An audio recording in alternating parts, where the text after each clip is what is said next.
Hello and welcome to my all viewers. আজকের এই informative ভিডিওতে বকখালি ভ্রমণ নিয়ে সম্পূর্ণ তথ্য থাকছে।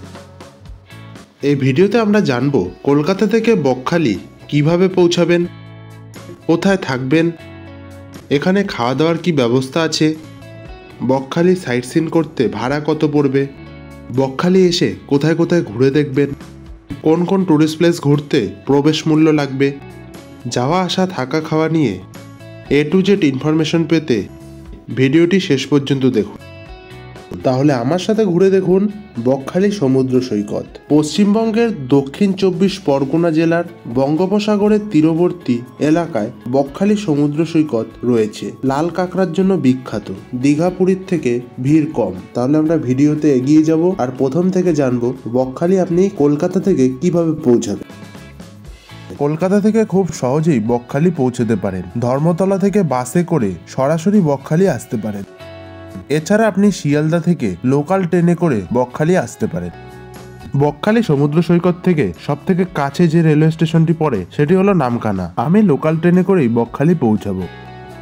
শিয়ালদা সাউথ ডিভিশন থেকে লক্ষ্মীকান্তপুর নামখানা লোকাল ধরে খুব সহজেই সরাসরি নামখানা স্টেশন পৌঁছাতে পারেন। ট্রেন পথে শিয়ালদা থেকে নামখানার ডিস্টেন্স 108 কিলোমিটার। ট্রেনের ভাড়া পড়বে 25 টাকা। শিয়ালদা থেকে বেশিরভাগ ট্রেনগুলি সরাসরি লক্ষ্মীকান্তপুর হয়ে নামখানা স্টেশনে পৌঁছায়। 34720 শিয়ালদা লক্ষ্মীকান্তপুর নামখানা লোকাল ধরে সরাসরি নামখানা স্টেশন পৌঁছাতে পারেন। স্টেশন থেকে বেরালেই অনেক টোটো দাঁড়িয়ে থাকে। এই টোটোগুলি সরাসরি বকখালি সমুদ্র সৈকত পৌঁছে দেয়। ভাড়া নেবে 50 থেকে 60 টাকা।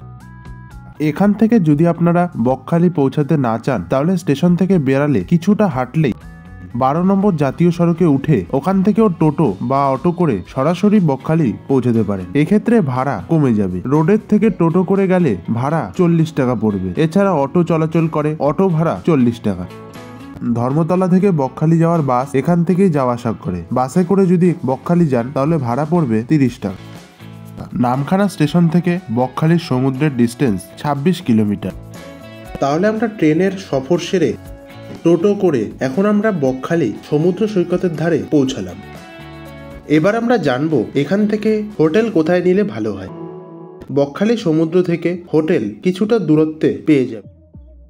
এখানের হোটেলের ভাড়া নন এসি 300 থেকে 800 টাকার মধ্যে আর এসি রুমের ভাড়া 1200 থেকে 1500 টাকার মধ্যে পেয়ে যাবেন। হোটেলে রুম নিলে ডেভেলপমেন্ট চার্জ হিসাবে এক্সট্রা 30 টাকা পে করতে হবে। তাহলে একটা ভালো দেখে রুম নিয়ে লাগেজপত্র রেখে এবার আমরা সমুদ্রের দিকে যাব। সমুদ্রের রাস্তায় প্রবেশ করার সময় শনিদেব, বজরংবলী ও কালী মায়ের মন্দির দেখতে পাবেন। রাস্তার দুই পাশে কেনাকাটার দোকান আছে। এখান থেকে সামান্য কিছুটা হাঁটলেই বাঁ দিকে শ্রী শ্রী গঙ্গা, ভাগীরথী এবং কপিল মুনির মন্দির দেখতে পাবেন। আর ডান দিকে রয়েছে আই লাভ বকখালি লেখা। এখানে দাঁড়িয়ে সেলফি বা ফটো তুলতে পারে। দীঘা পুরীর মতন বকখালির সমুদ্রে ঢেউ অনেকটাই কম। এছাড়া এই সমুদ্রের চড়া পড়ার কারণে প্রায় 1 থেকে 1.5 কিলোমিটার হেঁটে সমুদ্রে স্নান করতে হবে। বিশেষত ভরা অমাবস্যা, পূর্ণিমায়, জোয়ারের সময় সমুদ্রে স্নান করলে ভালো হয়।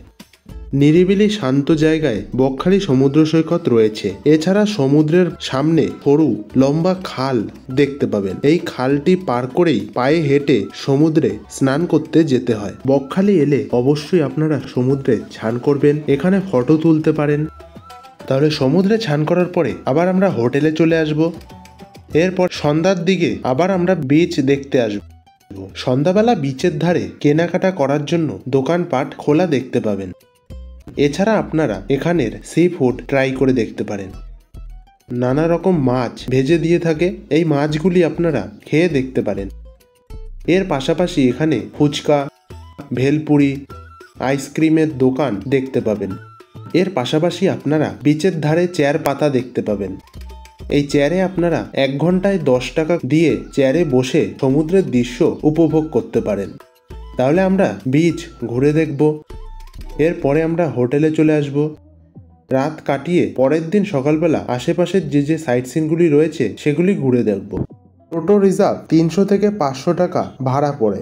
তাহলে আমরাও টোটো রিজার্ভ করে নেব আর আশেপাশের সাইট সিনগুলো ঘুরে দেখব। ঘোরার লিস্টে আমাদের প্রথম sightseeing Henry Island. Bakkhali থেকে হেনরি আইল্যান্ডের দূরত্ব 7 কিলোমিটার। হেনরি আইল্যান্ডে প্রবেশ করার সময় এন্ট্রি টিকিট দিতে হয়। এখানে রয়েছে ম্যানগ্রোভ বন, দেখার জন্য এন্ট্রি টিকিট কাটতে হয় জন প্রতি 10 টাকা। টোটো পার্কিং করার জন্য আরো 10 টাকা এন্ট্রি টিকিট কাটতে হয়। হেনরি আইল্যান্ড এলাকা জুড়ে রাজ্য সরকার দ্বারা পরিচালিত মৎস্য চাষের নানান প্রকল্প রয়েছে। এর পাশাপাশি শীতকালে পরিযায়ী পাখিদের আগমন হয়। দুপাশে ম্যানগ্রোভ অরণ্য আর মাঝে ঢালাই করা রাস্তা পার করলেই কাঠের একটি সেতু পড়ে। এই সেতুটি পার করেই কিছুটা হেঁটে গেলেই হেনরি আইল্যান্ডের সমুদ্র সৈকত দেখা যায়। তাহলে আমরা হেনরি আইল্যান্ড ঘুরে দেখব। এরপরে এখান থেকে আমরা বেরিয়ে যাব আমাদের পরবর্তী দর্শনীয় স্থান ঘুরে দেখব। আমাদের নেক্সট টুরিস্ট প্লেস ফ্রেজারগঞ্জের ফিশিং হারবার। ফ্রেজারগঞ্জের মৎস্য বন্দরে প্রবেশ করার জন্য জনপ্রতি 5 টাকা এন্ট্রি ফি দিতে হয়। হারবারে প্রবেশের জন্য মোটর ভ্যান ও অটোরিক্সার জন্য 10 টাকা কর হিসাবে টিকিট কাটতে হয়। এখানে এলে দেখতে পাবেন জেলেরা কিভাবে ট্রলারে করে মাছ ধরে আনে এখানে নামাচ্ছে। এরপরে মাছগুলি সংরক্ষণ করার জন্য বরফ চাপা দিয়ে রাখছে। এর পাশাপাশি এখানে আরো অনেক ট্রলার দাঁড়িয়ে থাকতে দেখতে পাবেন। এখানে এসে দেখার মতন এগুলিই দেখতে পাবেন। এর পাশাপাশি এখানে দাঁড়িয়ে আশেপাশের ম্যানগ্রোভ অরণ্য দেখতে পাবেন। তাহলে ফ্রেজারগঞ্জের ফিশিং হারবার ঘুরে এরপরে এখান থেকে আমরা আমাদের পরবর্তী দর্শনীয় স্থান ঘুরে দেখব। আমাদের next tourist place Kargil sea beach. Fraserganj মৎস্য বন্দর থেকে কার্গিল সি বিচের দূরত্ব 2.6 কিলোমিটার। বিচে প্রবেশ করার জন্য কোনো এন্ট্রি ফি লাগে না। এখানে দাঁড়িয়েই আশেপাশের সমুদ্র দেখতে পাবেন, তাই এখানে আপনারা কিছুটা সময় কাটাতে পারেন। এখানে আমরা কিছুটা সময় কাটিয়ে এখান থেকে আমরা বেরিয়ে যাব আমাদের পরবর্তী দর্শনীয় স্থান ঘুরে দেখার জন্য। আমাদের next tourist place Fraserganj beach. বিচের ধারে আসলে প্রথমেই দেখতে পাবেন ব্রহ্মা বিষ্ণু মহেশ্বরের একটি মন্দির। মন্দিরটি ঘুরে তার পাশেই দেখতে পাবেন ফ্রেজার সাহেবের বাড়ি। ফ্রেজার সাহেব এই এলাকাটিতে রিসর্ট তৈরি করতে চেয়েছিলেন। সমুদ্রের ঢেউ এসে নির্মীয়মান রিসর্ট ভেঙে দেয়। বাড়িটির ধ্বংসাবশেষ দেখতে পাবেন। এর পাশাপাশি এখানে উইন্ড এনার্জি ফার্মের বড় বড় উইন্ড টারবাইন দেখতে পাবেন। আশেপাশে ধ্বংসাবশেষ ছড়িয়ে রয়েছে। বর্তমানে এই এলাকাটির ডেভেলপমেন্ট করা হচ্ছে। তাহলে এইভাবে বকখালির সাইট সিন ঘোরা সম্পূর্ণ হলো। এবার আমরা জানবো এখানে এসে কোথায় খাবেন। বকখালির সমুদ্রের ধারেই খাওয়ার জন্য অনেক রেস্টুরেন্ট পেয়ে যাবেন। এখানে আপনি ভেজ নন ভেজ দুরকম আইটেমেরই খাবার পাবেন। সকালের ব্রেকফাস্ট হিসাবে পেটাই পরোটা ট্রাই করে দেখতে পারেন। তাহলে এবার আমরা জানবো বকখালি ভ্রমণের বেস্ট টাইম কখন। বছরের যে কোনো সময়ই আসতে পারেন, বিশেষ করে হলিডের সময় ভিড় হয়ে থাকে। অক্টোবর থেকে মার্চের মধ্যে আসলে ভালো হয়। এবার আমরা জানবো কত দিনের ট্যুর প্ল্যান করা উচিত। যদি আপনারা সকাল সকাল বকখালি চলে আসেন তাহলে হোটেল নিয়ে আশেপাশে ঘুরে রাত্রে থেকে পরের দিন সকালবেলা যে যে সাইট সিনগুলি রয়েছে সেগুলি ঘুরে দেখতে পারেন। এরপরে আবার কলকাতা ফিরে যেতে পারেন। এক্ষেত্রে আপনি 1 রাত 2 দিনের ট্যুর প্ল্যান করতে পারেন। এবার আমরা জানবো বকখালি ভ্রমণ করতে কত খরচ পড়বে। যদি আপনারা 3 জন হন, 1 রাত 2 দিনের ট্যুর প্ল্যান করেন তাহলে আপনার টোটাল বাজেট পড়বে 2500 থেকে 3000 এর মধ্যে। এই বাজেটের মধ্যে ট্রেনের ভাড়া, হোটেল, সাইট সিন, খাওয়া দাওয়া যুক্ত করা আছে। তাহলে এইভাবে বকখালি ভ্রমণকে সম্পূর্ণ করতে পারেন। তাহলে এই ভিডিওটি আপনার কেমন লাগলো আর এই ভিডিওটি আপনি কোথা থেকে দেখছেন কমেন্টে অবশ্যই জানাবেন। তাহলে দেখা হচ্ছে